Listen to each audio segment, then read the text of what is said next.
News Radio Wood 1300 and 106.9 FM. It was a fierce battle.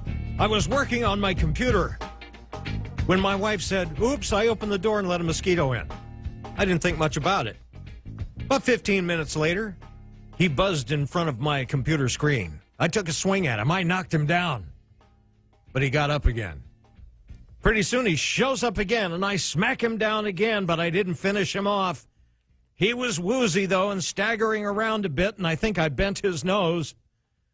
A little while later, I'm in the living room reading a book, and he tried to buzz inside my ear, and I smacked at him, and all I did was bend my glasses.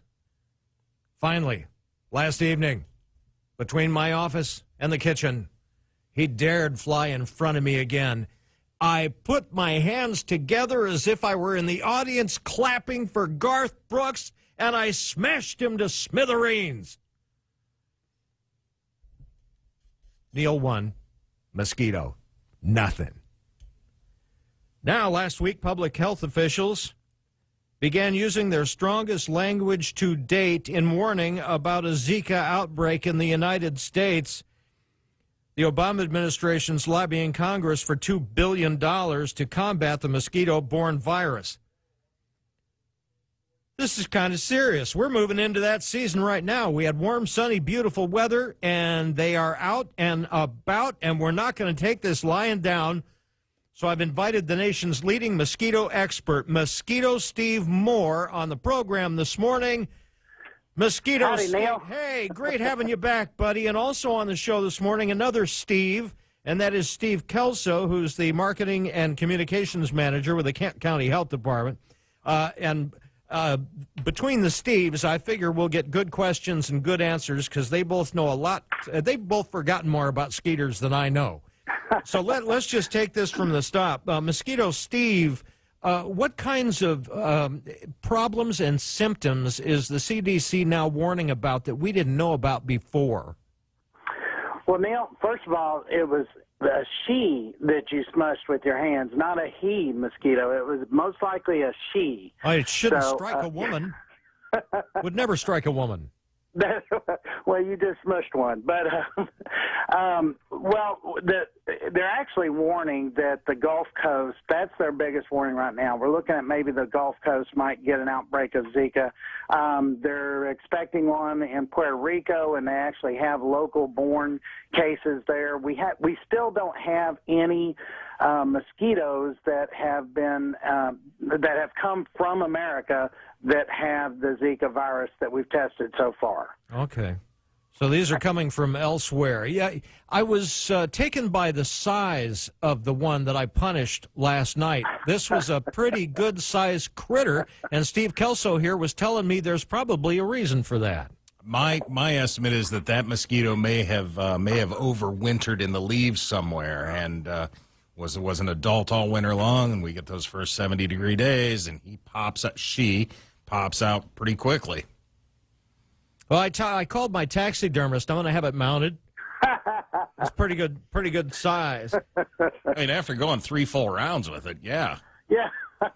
I mean, it's two Steves here, so this is going to be confusing. It is. I'll ask Mosquito Steve. Listen, even if we throw $2 billion at the Zika virus, what are we going to get out of that? Well, I think it's possible to come up with, a vaccine for it. I think that's ultimately the answer. I do think we need to spend more time doing research. You know, my big push right now is to let people know we don't have to spray chemicals to get rid of mosquitoes. So there's actually some natural products that work very, very well. My products beat every single one of the chemicals in every category. But changing the mindset of government officials is very difficult. And so that's my goal right now. So there's no pesticide on the market that slows these things down? Well, what's happened is mosquitoes they actually adapt really quickly, and so they've built up a resistance to most of the things that we're spraying. We keep adding more to it. We're putting more pipernyl butoxide in all the pesticides to make them more effective, but you can only do that for so long. So that's why we're trying to approach it from a different angle, and we've been very successful at it. Oh, you got anything? Yeah, Steve, I want to ask you a question. It's the Aedes aegypti mosquito that we're concerned about with Zika, Yes. correct? Yes. They tell us now that they're probably in about 30 U.S. states, but I wonder just how well done that research has been.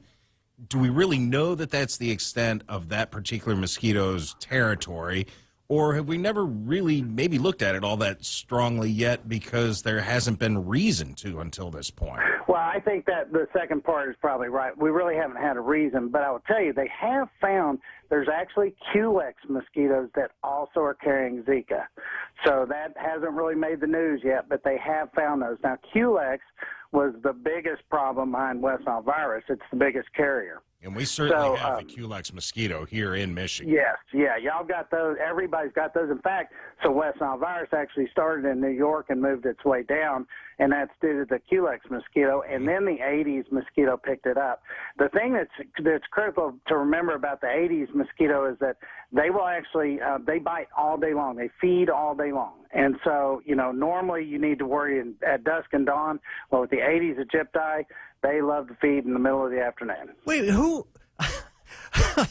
checks on the nationalities of these skaters, for goodness sakes? They don't fly around carrying their papers. The Aedes aegypti is actually a beautiful mosquito. You should Google it and look at pictures of it. It's a beautiful little creature. Yeah. It really is. He does. He has a lot of nice colors on him. I'll give you that one. I've not looked at him and gone, oh, what a cuddly. I want one for a pet, but, That's a great idea. I should make some cuddly, furry mosquito dolls. Listen, Steve and Steve, what can folks like me do to protect themselves? We're moving into finally spring and summer here in Michigan, and they're going to become very prevalent, and I'm afraid that people are going to be a little bit freaked out, maybe more than they should be. I don't know, but what can we do to protect ourselves? I think it's important that you remember that the outbreak potential that they're talking about is a very localized and small outbreak.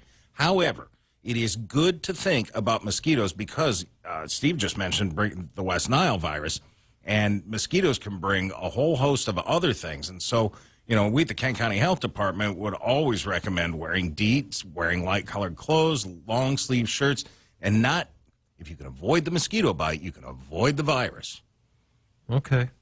Steve, you said DEET. You said DEET. I did. What do I have to do to get you guys to be open-minded and just try? Can I send you some samples? Will you try this? I guarantee if you let's talk off air. Out there and test, you'll find out my stuff works better. I will indeed. As a matter of fact, I'll send people to your website. It's mosquitosteve.com, and you'll be able to see what's going on. Steve, let me ask you about this. I got a buddy that lives up in Newaygo, right along the river. And I couldn't believe we could sit out in his backyard on the bank of the river, thick in the trees, without being bitten at all. And the reason is he built and hung up a bunch of bat houses. Good idea? It is a good idea, but bats can't possibly eat all of the mosquitoes.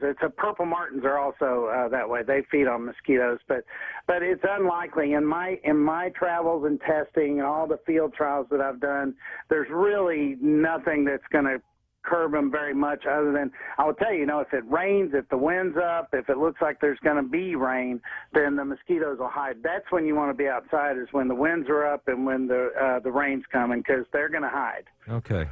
We worry a little about rabies with bats, too. Bats are a vector for rabies, so. That's what we're told. There you go.